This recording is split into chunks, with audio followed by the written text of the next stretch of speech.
Okay, I want to share with you real quick what it looks like here in my actual back office for uh, FanDuel and the history of it and what I'm even doing today. I just set my 1 o'clock lineup as the time slot just passed for the 12:05 start, I believe it was.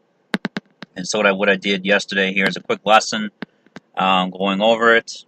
Should be fine here. Looking at 29th out of 100 just to secure a $1.80. And this is all I do more of not, well, at least for now, not doing like a high money amount or risk factor, lowering that, and just making sure there that, you do the same if you would like to start out small, of course. 50-50s finishing 29th out of 100. And even though, it turned out pretty good here because I did choose Cole, even though he didn't have a great game for the Astros last night, that it turned out because all my other players were pretty well off as far as the batters, it turned out well for me.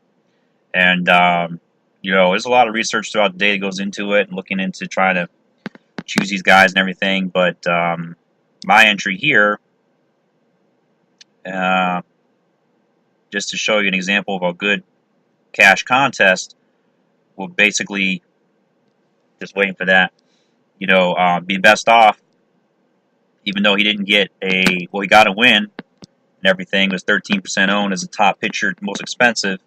But I still fit in, as you notice, some value plays in the lineup where, let's see how many of them hit. I would say, if they get 12 points or more, it's a pretty good day. Shaw only 1% owned. As you can see, that factors in even to a cash game with Merrifield at second. Polanco in outfield. Roger Davis really hit. And if you notice there, also another batting first, Adam Frazier, as I happened to catch and latch on to these guys, that they were good, not only good matchups, but high up in the batting order, which got me 1, 2, 3, 4, 5 players up over 12 points, which is what I look for, along with a solid stud pitcher, in successfully navigating through a win like that. So that's always a good suggestion any night, so that you can get about at least 65, 70, 75 and up of percentage-wise of your fantasy cash game, those games won. So valuable, really tip and handy there. And then using the draft dashboard, you can get your copy of this and have it ready to go any day of the week, always updated for any slate on FanDuel and DraftKings as a quick overview of that, and go by position, or you can go by top players of the day. Whatever really fits best for you. There's not really a wrong or right or good answer.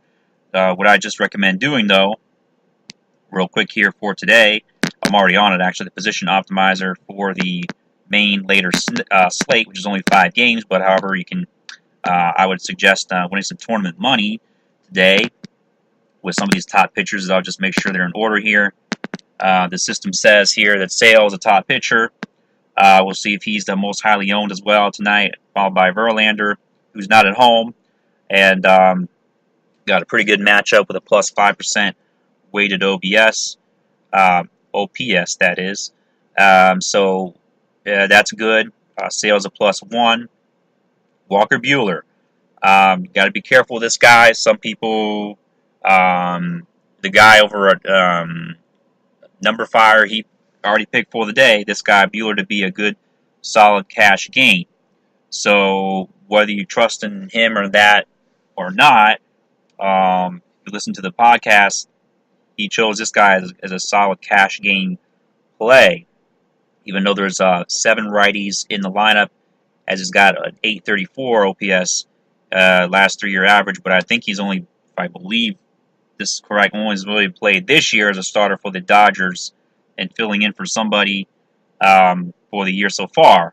So it's more risky than what he's perhaps saying, and really choosing him as your option. The other good or even great option, perhaps would be Max Scherzer with a plus 18.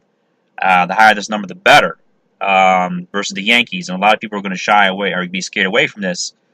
So I would say Scherzer you can consider in both tournament and cash games.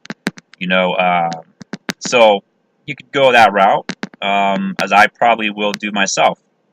All right, and looking at the catcher first base, I've already watched some of these guys. To give you a quick overview, what I simply do is order them up and the best projection total of the day. Now, this doesn't mean that they're going to get the best projected points, because as you can see here, I'll give an example real quick. None of these guys I'm probably watching at the top of the pay rate, or the top of the, not even the order, but the value plays, the algorithm, which is called dash rank. So Freddie Freeman is also the most expensive, but you could actually go with him because he's got a plus 21, which is not bad. If you want to try to get your projected point total, here at 11.8, right here is the projected point total, the actual projected point total that he's expected to score per the system, almost 12 points, which is fine if you get that. However, if there are some cheaper value other play options, if you want to spend them elsewhere, go ahead and do so. And then for another example, if you wanted to get JT Realmuto in there, 10.7 projection. So right now it's not in order of the actual projected points, as you can see. It sort of is, but right here, Contreras for the Cubs could score more than as projected here than Grandal for the Dodgers. So keep that in mind. If you really just want a pure, overly simplified, I suppose, and go by projected bottom line point totals, you can do so if you want.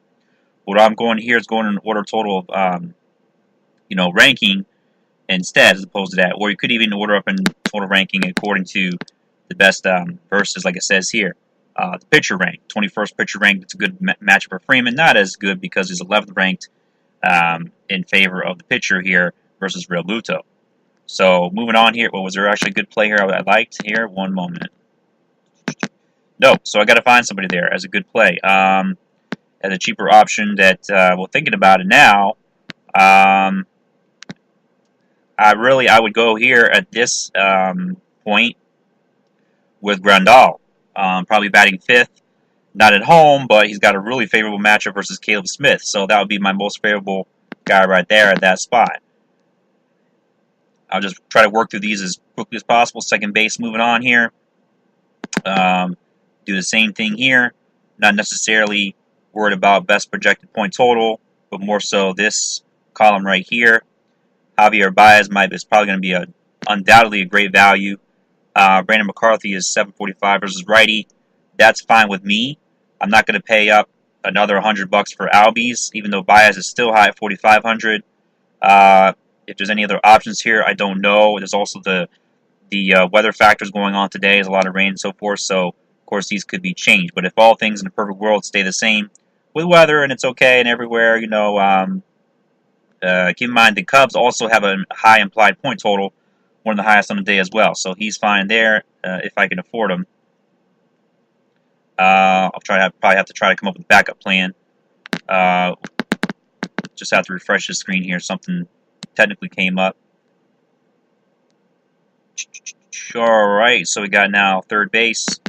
We'll order up the value here, get our best projected value plays, and see who we got now. We got Bregman at the top, possibly the best play of the day, versus Garrett Richards. Garrett Richards is only 681 versus righty. That's not bad.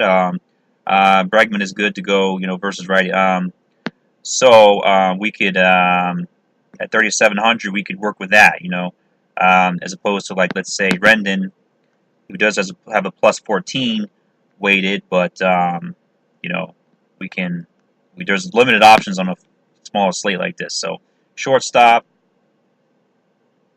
once again here we're just picking and choosing the best players. Correa, I already picked him out, so we can move on from there. Hopefully you have the money for him. If not, you could go with Gregorius. I believe is sitting today, if I'm not mistaken. But if he happened to be playing, that's fine. Bogarts, possibly. There's no big advantage today. Not really, probably in my opinion, they're going to be a whole lot of high-scoring games tonight either, because these pitchers are aces and they're good and they're not going to allow a lot of runs. So now the outfield, if you can't fit into your lineup, of course, Mookie Betts, Benintendi.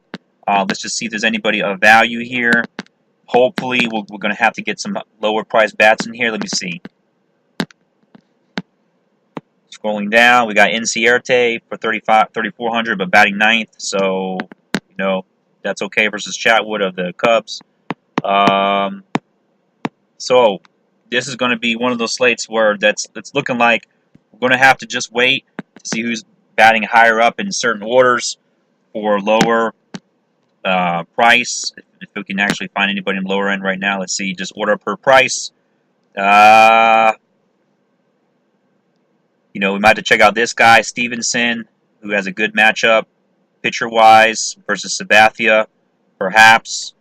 It's not looking good overall here, no. For any of these, really, honestly, these matchups here, moving up to Josh Riddick. 5-way versus lefties. Garrett Richards, I mean, this is not a great slate for that. So you got to probably try to find a low-priced pitcher just to fit in a decent batting order lineup, and to go about doing that.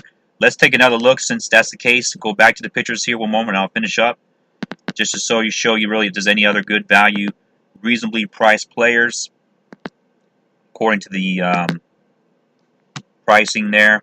Scherzer obviously most expensive. Maybe we won't fit him in. Sale, Verlander, Walker Buehler at 9,500. At least we can work with that. Other than that, Chatwood and Garrett, Richards, and these are all guys that we're attacking. So, best of luck tonight. Trying to fit into those lineups of good players. See what comes up, though. You're going to have to depend on guys up that maybe they get confirmed batting orders that move up in the lineup that are perhaps lower priced options. All right. So, do the best you can. Have a good day.